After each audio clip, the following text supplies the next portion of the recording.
The principle of the Federal Reserve's independence is that its objectives can be determined by its policymakers. They cannot be dictated by the president, but rather by a congressional approval for a significant change. But try telling that to US President Donald Trump. The president has turned his desire to bend the Fed to his will into a near daily drumbeat. Trump is no longer satisfied merely cajoling Fed boss Jerome "Too Late" Powell, as he's nicknamed the Fed chair. He and his chorus singing administration want larger and faster rate cuts to boost the economy. But Trump's global tariffs have weighed on the Fed's ability to ease policy amid inflation concerns from those very import duties. And eggs are way down now. Mortgage rates are down despite the Fed.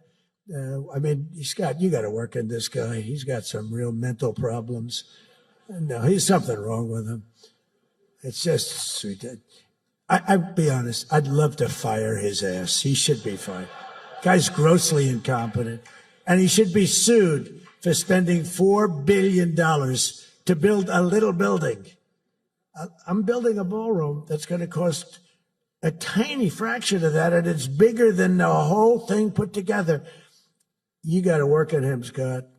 The only thing Scott's blowing it on is the Fed. Because the Fed, the rates are too high, Scott. And if you don't get it fixed fast, I'm going to fire your ass, okay? Bloomberg analysis shows the president's fight with the Fed could trigger a stagflation slump. And amidst this, Trump wants to install a low-rates supermajority on the Federal Open Market Committee, or the FOMC. To that effect, Trump is set to announce the next new Fed chief by Christmas to replace Powell. The central bank, for its part, has stood its ground, despite missing its inflation target for more than 4 years. But the White House, openly challenging its own central bank's independence, has its share of risks.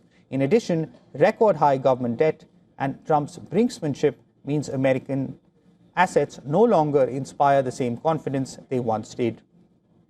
The dollar was once a shield, but now it's a sword, with the US using it for geopolitical leverage.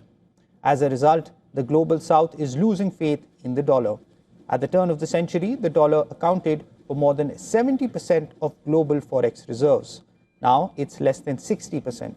For America, that matters. If countries start to unload dollars from their forex war chest, borrowing costs for the US will surge further. That would make Trump's attempt to force the Fed's hand to lower rates meaningless.